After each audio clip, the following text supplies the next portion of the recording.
High friends, আমি Shobhan. Welcome to my YouTube channel. এখন আমি টেক্কা মুভির যে ফার্স্ট যে একটা লুক এসছে রুক্মিণী মৈত্রর, সেটা নিয়ে আমি কথা বলবো। তা এই লুকটা আসার আগে কিন্তু টেক্কার আরেকটা লুক এসছিল, সেটাও কিন্তু তাসের মধ্যে একটা লুক ছিল। তা সেখানে দেবের একটা অন্যরকম একটা অ্যাঙ্গেল নিয়ে কিন্তু সেখানে তখন অনেক কথা হয়েছিল। তো যদিও এখন খাদানের রেসপন্স অনেক বেশি, যেহেতু খাদানের টিজারটা চলে এসেছে, কাজেই সবাই খাদান নিয়ে কথা বলছে।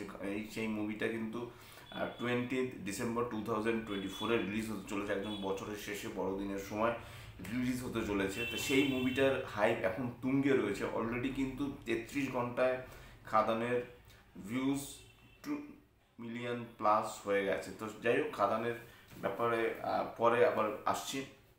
এবার টেক্কার ব্যাপারটা যদি আমি আসি, টেক্কাতে এখানে কিন্তু রুক্মিণী মৈত্র যে ক্যারেক্টারটা এখানে রিভিল করা হচ্ছে, সেটা সম্পূর্ণ একটা অন্যরকম একটা অ্যাঙ্গেল রুক্মিণী মৈত্রকে আমরা দেখতে পাচ্ছি। সহসা এরকম রুক্মিণী মৈত্রকে এর আগে কখনো তাকে প্রেজেন্ট করা হয়নি, কিন্তু এবার দেখা যায় কিভাবে টেক্কা মুভিতে রুক্মিণী মৈত্রকে দেখানো হয়। তা এখানে কিন্তু কে দিয়ে কিন্তু রুক্মিণী মৈত্র ক্যারেক্টারটাকে প্রেজেন্ট করা হচ্ছে। তার মানে রুক্মিণী মৈত্র ক্যারেক্টারটা কি কিং?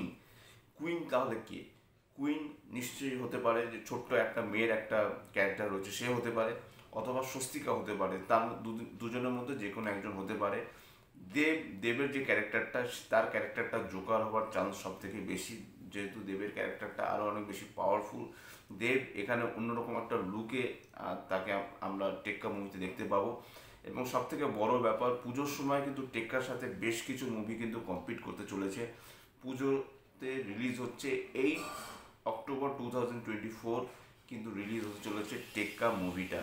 কাজেই সেই সময় কিন্তু পঞ্চমীতে রিলিজ হতে চলেছে এই মুভিটা কিন্তু এই মুভির হাইপ এই মুহূর্তে অতটা না হলেও মোটামুটি টেক্কা নিয়েও বেশ কিছু কথা হচ্ছে।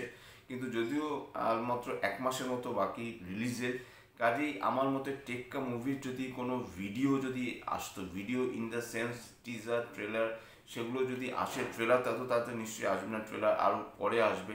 কিন্তু যদি একটা অ্যানাউন্সমেন্ট টিজার বা যদি একটা কিছু মাত্র একটা টিজার যদি আসতো টেক্কার, তাহলে আমার মনে হয় সেই ব্যাপারটা আরও অনেক ভালো হতো, জিনিসটা আরও বেশি খুলতো। এখানে যেভাবে লুকগুলো রিভিল করা হচ্ছে, আমার কেন জানি মনে হচ্ছে যে এই যে রুক্মিণী মৈত্রর যে ক্যারেক্টারটা এখানে রিভিল করা হলো, তারপরে যে ছোট্ট একটা বাচ্চা মেয়ের যে একটা ক্যারেক্টার এখানে ধরা হচ্ছে, সেই ক্যারেক্টারটা আসবে।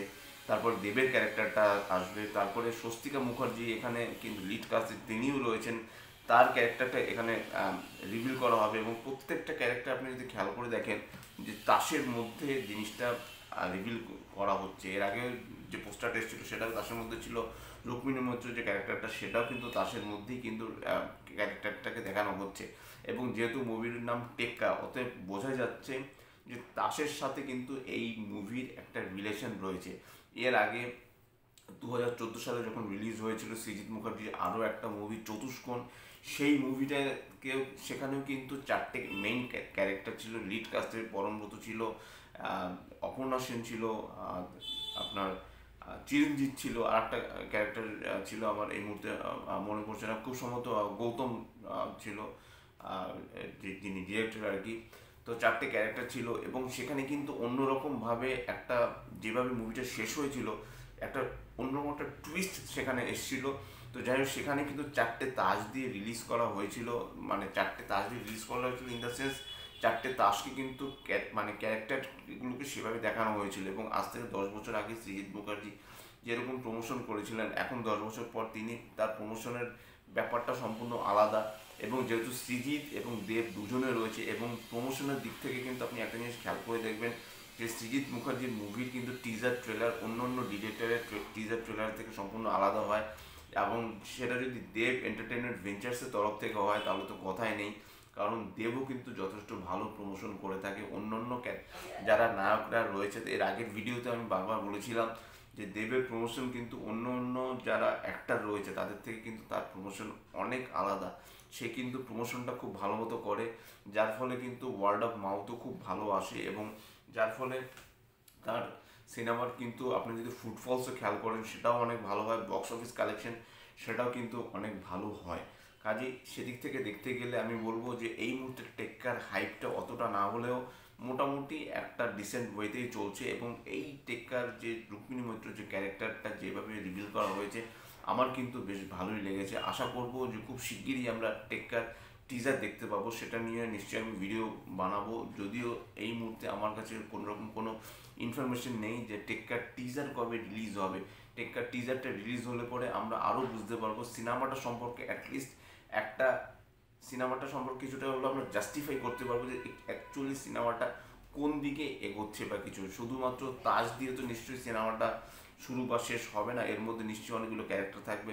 এবং এখানে রুক্মিণী মৈত্র যে ক্যারেক্টারটা তাকে হয়তো বা অ্যাজ এ আমরা পুলিশ ইন্সপেক্টর হিসেবে দেখতে পাবো। তার লুক অ্যান্ড ফিলটা যেরকম লাগছে, সানগ্লাস পরে আছে, হাতে একটা রিভলভার রয়েছে, অতএব এতটুকু আমরা ধরে নিতেই পারি যে এখানে হয়তো বা দেবের এগেনস্টেই তাকে সে হয়তো বা লড়াই করবে। হয়তো বা এখানে দেব বা ছোট্ট একটা মেয়ে বা স্বস্তিকা তারা হয়তো বা একটা সাইডে থাকবে, এবং রুক্মিণীর যে ক্যারেক্টারটা সে হয়তো অন্যদিকে থাকবে।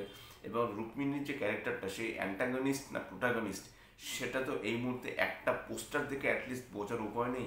তারপরেও আমি বলবো যে হ্যাঁ, মোটামুটি আমার পোস্টারটা ডিসেন্ট লেগেছে। আর সব মিলিয়ে এটাই ছিল আমার টেক্কা মুভির যে পোস্টারটা রিলিজ হলো আজকের ডেটে, মানে 1 সেপ্টেম্বর 2024-এ। এইটাই ছিল আমার পোস্টার রিয়াকশন বা রিভিউ বলতে পারেন। যদি চ্যানেলটা ভালো লেগে থাকে লাইক, শেয়ার, কমেন্ট এবং সাবস্ক্রাইব করতে ভুলবেন না। আমার চ্যানেলকে ইনস্টাগ্রামের লিঙ্ক, ফেসবুকের লিঙ্ক এবং ইউটিউবের লিঙ্ক আমার ডিসক্রিপশন বক্সে দিয়ে দেওয়া রয়েছে, সেখান থেকেও আপনারা আমাকে কানেক্ট করতে পারেন। Till then stay tuned, tata.